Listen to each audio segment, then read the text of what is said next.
O livro Prosas Seguidas de Odes Mínimas, de José Paulo Paes. Primeiro, a escolha do túmulo. Onde os cavalos do sono batem cascos matinais, onde o mundo se entreabre, em casa, pomar e galo, onde ao espelho duplicam-se as anêmonas do pranto, onde um lúcido menino propõe uma nova infância. Ali repousa o poeta, ali um voo termina, outro voo se inicia. Próximo conto, Canção do Adolescente. Se mais bem olhardes, notareis que as rugas, umas são postiças, outras literárias. Notareis ainda o que mais escondo, a descontinuidade do meu corpo híbrido. Quando corto a rua para me ocultar, as mulheres riem, sempre tão agudas, do meu pobre corpo, que força macabra misturou pedaços de criança e homem para me criar. Se quereis salvar-me desta anatomia, batizai-me depressa com as inefáveis, as assustadoras águas do mundo. Próximo título. Noturno. O apito do trem perfura a noite. As paredes do quarto se encolhem. O mundo fica mais vasto. Tantos livros para ler, tantas ruas por andar, tantas mulheres a possuir. Quando chega a madrugada, o adolescente adormece por fim, certo de que o dia vai nascer especialmente para ele. Próximo conto. Canção de exílio. Um dia segui viagem sem olhar sobre o meu ombro. Não vi terras de passagem, não vi glórias nem escombros. Guardei no fundo da mala um raminho de alecrim. Apaguei a luz da sala, que ainda brilhava por mim. Fechei a porta da rua, a chave joguei no mar. Andei tanto nesta rua que já não sei mais voltar. Próximo conto. Um retrato. Eu mal o conheci quando era vivo, mas o que sabe um homem de outro homem? Houve sempre entre nós certa distância, um pouco maior que a desta mesa onde escrevo até esse retrato na parede, de onde ele me olha o tempo todo. Para quê? Não são muitas as lembranças que dele guardo, a aspereza da barba no seu rosto quando eu o beijava ao chegar para as férias, o cheiro de tabaco em suas roupas, o perfil mais duro do queixo quando estava preocupado, o riso reprimido até soltar-se, alívio na risada. Falava pouco comigo, estava sempre noutra parte, ou trabalhando, ou lendo, ou conversando com alguém, ou então saindo, tantas vezes, de viagem. Só quando adoeceu e o fui buscar em casa alheia e o trouxe para minha casa, que infinitos os cuidados de Dora com ele. Estivemos juntos por mais tempo. Mesmo então dele, eu só conhecia a luta pertinaz contra a dor, o desconforto, a inutilidade forçada, os negaceios da morte já bem próxima, até o dia em que tive de ajudar a descer-lhe o caixão à sepultura. Aí então eu soube mais que a ausência. Senti com minhas próprias mãos o peso do seu corpo, que era o peso imenso do mundo. Então eu o conheci, e conheci-me. Ergo os olhos para ele na parede. Sei agora, pai, o que é estar vivo. Próximo conto. Outro retrato. O laço de fita que prende os cabelos da moça no retrato mais parece uma borboleta. Um ventinho qualquer e sai voando rumo a outra vida além do retrato. Uma vida onde os maridos nunca chegam tarde com gosto amargo na boca. Onde não há cozinhas, pratos por lavar, vigílias, fraldas sujas, coqueluches, sarampos. Onde os filhos não vão um dia estudar fora e acabam se casando e esquecem de escrever. Onde não sobram contas a pagar, nem dentes postiços, nem cabelos brancos, nem muito menos rugas. Um ventinho qualquer. O laço de fita prende sempre, coitada, os cabelos da moça. Próximo conto. JV. Já o conheci de bigodes encanecidos, definitivamente avô, e no uniforme de guerra com que acostumava atender os fregueses da livraria, com camisa sem colarinho, paletó de pijama, chinelos de couro com seu plaque-plaque inconfundível. Nesse mesmo uniforme, muitos anos depois de ele morto, eu o revi em Guimarães, a sua cidade do Minho. O sol poente lhe recortava fugazmente contra o horizonte a figura miúda e trêfega de último escudeiro de Afonso Henriques que partia a combater os mouros. Viera mocinho de Portugal a chamada da irmã mais velha já fixada no Rio. Acabou se alistando no corpo de bombeiros depois de ter sido caixeiro de loja no tempo de Floriano, foi recrutado pelo exército, desertou no cerco da Lapa e atravessou a pé todo o Paraná até São Paulo. Era um saudoso da monarquia. No lugar de honra da sala de visitas de nossa casa, logo acima do piano alemão, havia um retrato da família imperial. Entre aspas. Aliás, no começo da República, correra pela cidade o boato de uma contra-revolução no Rio. Os monarquistas tomaram a prefeitura e declararam restaurado o antigo regime, o qual durou as 24 horas necessárias para chegar a Taquaritinga, um desmentido oficial do boato. Fecha aspas. Parênteses, na verdade.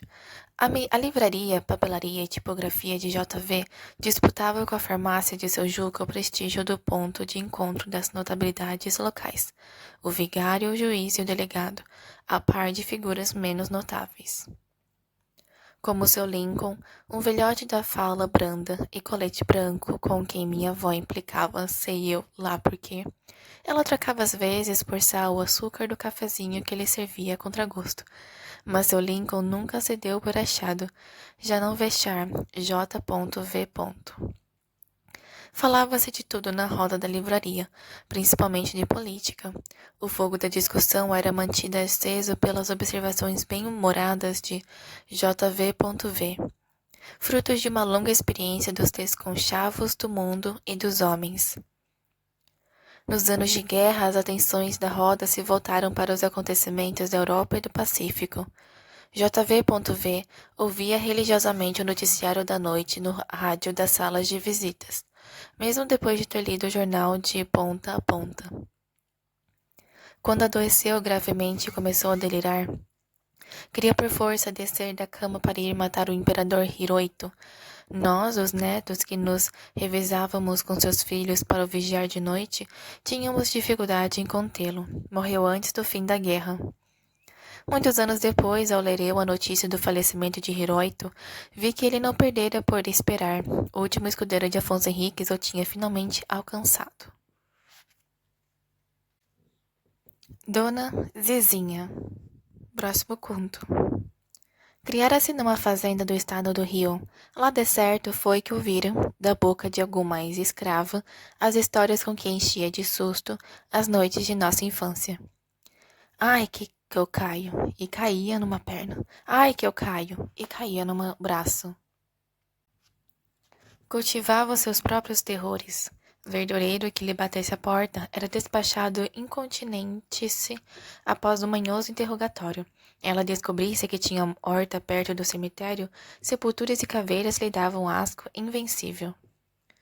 Mas gostava de histórias de crime, sobretudo misteriosos, com seus olhos fundos, já fracos, ajudados por uma grossa lente de bolso que até hoje guardo, lia incansavelmente e nos deixava ler os folhetins trazidos toda semana pelo carteiro, Zavaco, Dumas, Conan Doyle.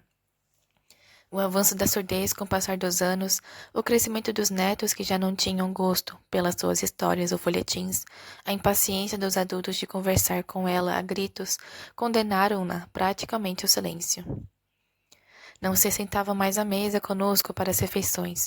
Preferia comer solitária na sua cozinha, o prato fundo sobre o colo à maneira da roça, arroz, feijão, couve, farinha e o bife sem sabor algum, porque de nojo o lavava com sabão antes de fritá-lo.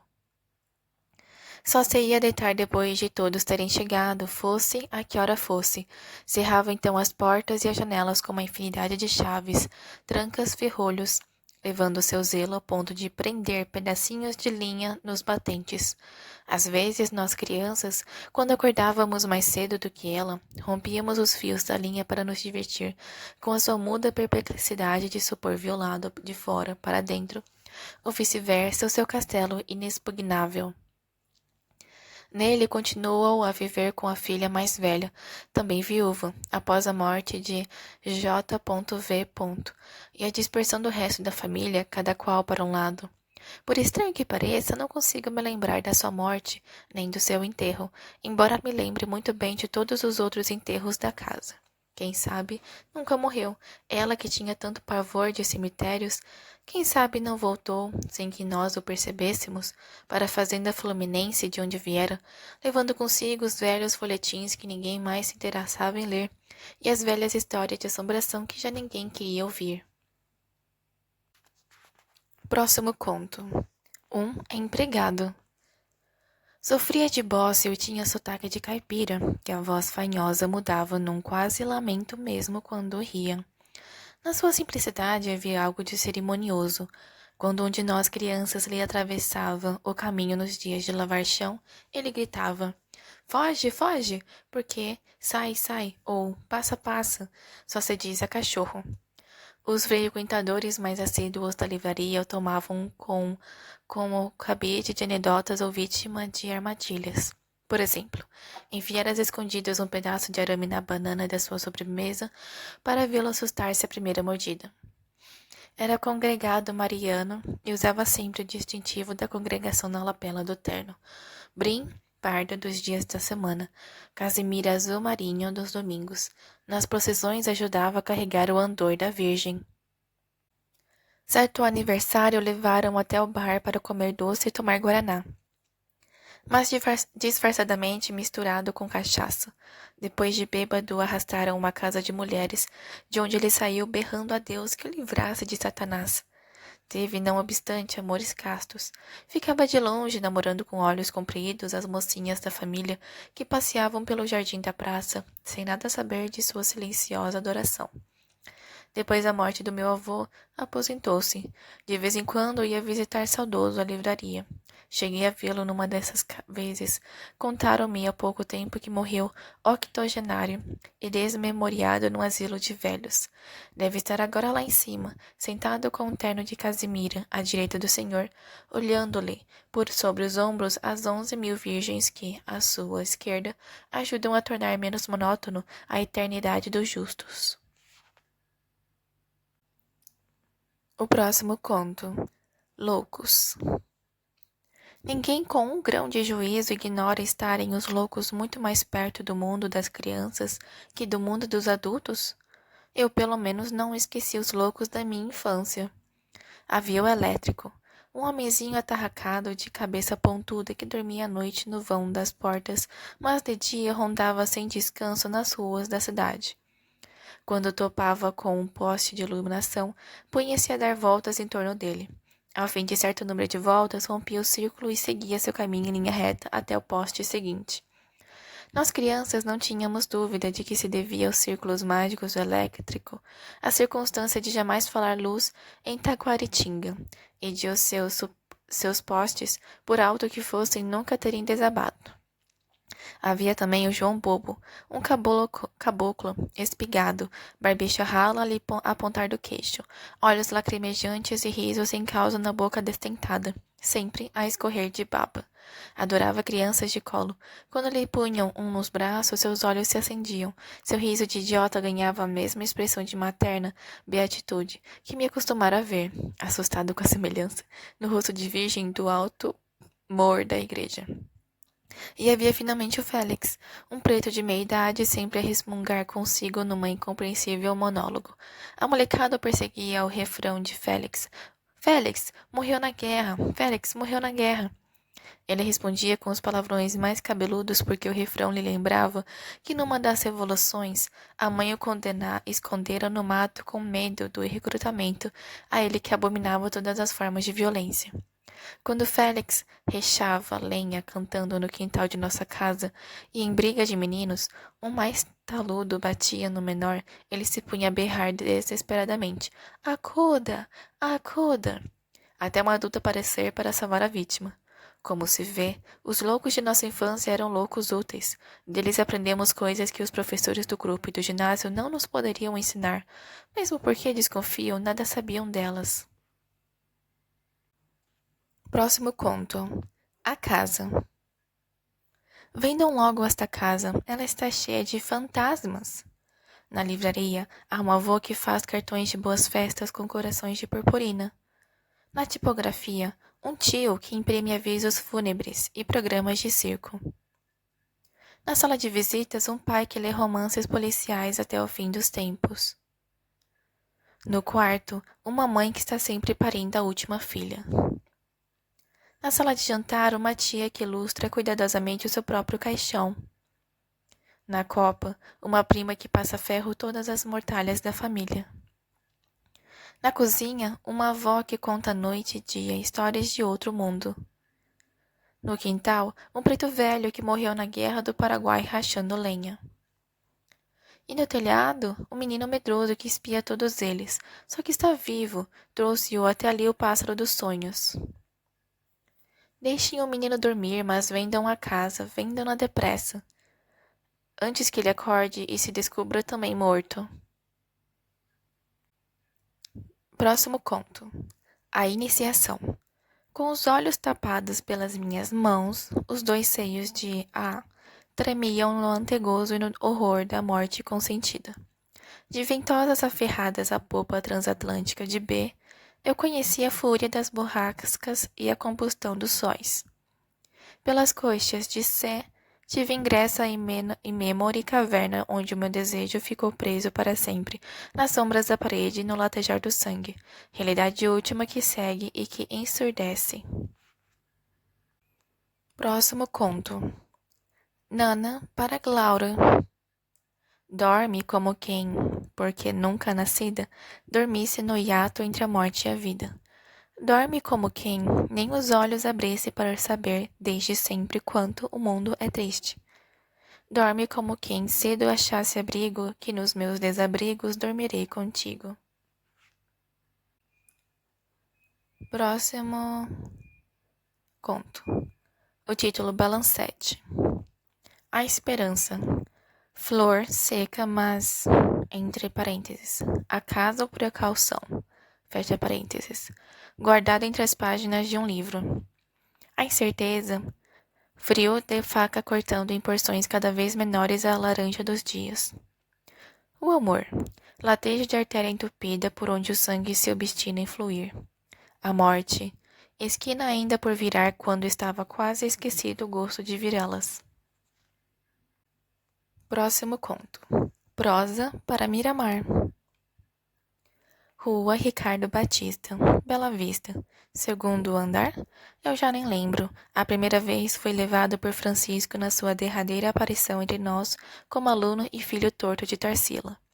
A sala com o espantoso de Chirico, o gabinete com os livros, onde discutimos Pachofé uma tarde inteira, a geladeira onde Antonieta lhe guardava a noite, um copo de leite surrupiado pela Aurazil às vezes. O cabelo cortado bem curto, por sob a boina azul, na rua, os olhos a olhar sempre de frente numa interrogação ou desafio. O sorriso, os dentes de antropófago, a língua afiada nos ridículos de gregos e troianos, não de pobres interiorianos como eu. Recruta da geração de 45, entre parênteses, inofensivo, apesar do nome de calibre de arma de fogo, fecha parênteses, com a qual ele gostava de brigar nas suas horas vagas de guerrilheiro já sem causa. Para ele, começa parênteses, amor, humor. Fecha parênteses. Eu era apenas um poetinha de Geonesse Doré, de alento sem dor, mas felizmente com Dora. Para mim, ele era o velho Piaga. Começa parênteses. Meninos, eu vi. Fecha parênteses. De uma tribo definitivamente morta, mas cujos ossos haveremos de carregar conosco muito tempo, queiram ou não. Os que só não têm medo de suas próprias sombras. Rua Ricardo Batista. Passei por ali ainda outro dia. O edifício está lá de pé, mas ele se mudou. Nunca mais o vi. Frequentei Noné por uns bons anos até a sua má ideia de voltar para a Úmbria, onde certamente ele reconstruíram tijolo por tijolo o ateliê e o casarão do Martiniano de Carvalho, hoje um hospital. Nunca mais o vi? Mentira. Vi-o uma última vez em 65 a 66, estreia de O Rei da Vela, na oficina. Ele estava sentado na plateia bem atrás com sua boina azul, já póstumo, mas divertido de ver o respeitável público comendo finalmente de biscoito de massa mais fina, que com suas próprias mãos ele amassara para o futuro, seu melhor freguês. Próximo conto. Reencontro. Ontem, 13 anos depois de sua morte, voltei a me encontrar com Osman Lins. O encontro foi no porão de um antigo convento, sob cujo teto baixo ele encenava a primeira peça do Teatro do Infinito. A peça, Vitória da Dignidade sobre a Violência. Não tinha palavras, ele já não precisava delas. Tampouco disse coisa alguma quando fui cumprimentar. Mas o seu sorriso era tão luminoso que eu acordei. Próximo conto. Balada do Belas Artes. Sobre o mármore das mesas do Café Belas Artes, os problemas se resolviam com uma impasse de mágica. Não que as leis do real se abolissem de todo, mas ali dentro Curitiba era quase Paris. O verso vinha fácil, o conto tinha graça, a música se compunha, o quadro se pintava. Doía muito menos a dor de cotovelo, nem chegava a incomodar a falta de dinheiro. Para o sedento havia um copo de água fresca. Média, pão e manteiga consolavam o faminto. Não se desfazia nunca a roda de amigos. O tempo congelara-se no seu melhor minuto. Um dia foi fechado o Café Belas Artes e os amigos não acharam outro lugar de encontro. Talvez porque já não tivessem. Adeus, Paris, adeus. Mais razões de encontrar-se, mais nada a se dizer. Próximo conto. Mundo Novo. Como estão vendo, não valeu a pena tanto esforço. A urgência na reconstrução da arca, o rigor na escolha dos sobreviventes, a monotonia da vida a bordo desde os primeiros dias, a carestia aceita com resmungos, nos últimos dias, os olhos cansados de buscar o sol continuamente adiado. No entanto, sabias de antemão que seria assim. Sabias que a pomba iria trazer não um ramo de oliva, mas de espinheiro. Sabia, e não disseste nada a nós, teus tripulantes, que ora vês lavrando com as mesmas enxadas de Caim e Abel a terra mal enxuta do dilúvio. Aliás, se nos dissesses, nós não te acreditaríamos. Próximo conto. Sobre o fim da história. A pólvora já tinha sido inventada, a Bastilha posta abaixo e o czar fuzilado quando eu nasci. Embora não me restasse mais nada por fazer, cultivei ciosamente a minha miopia para poder investir contra moinhos de vento. Eles até que foram simpáticos comigo e os de minha geração. Fingiam de gigantes, davam berros horríveis só para nos animar e atacá-los. Faz muito tempo que eu sei meros moinhos, por isso os derrubei e construí em seu lugar uma nova Bastilha. Vou ver se escondo agora a fórmula da pólvora e arranjo um outro czar para o trono. Quero que meus filhos comecem bem a vida. Próximo conto. Ceia. Pesca no fundo de ti mesmo um peixe mais luzente. Raspa-lhe as escamas com cuidado, ainda sangram. Põe-lhe uns grãos do sal que trouxeste das viagens e umas gotas de todo o vinagre que tiveste de beber na vida. Assa-o, depois nas brasas que restem em meio a tanta cinza. Serve-o a teus convivas, mas com pão e vinho do trigo que não cegaste, da uva que não acolheste, mas que de alguma forma foram pagos em tempo ainda hábil, pelo teu muito suor e por um pouco do teu sangue. Não te desculpes da modéstia da comida. Ofereceste o que tinhas de melhor. Podes agora dizer boa noite, fechar a porta, apagar a luz, e ir dormir profundamente. Estamos quites, tu e eu, teu mais hipócrita leitor.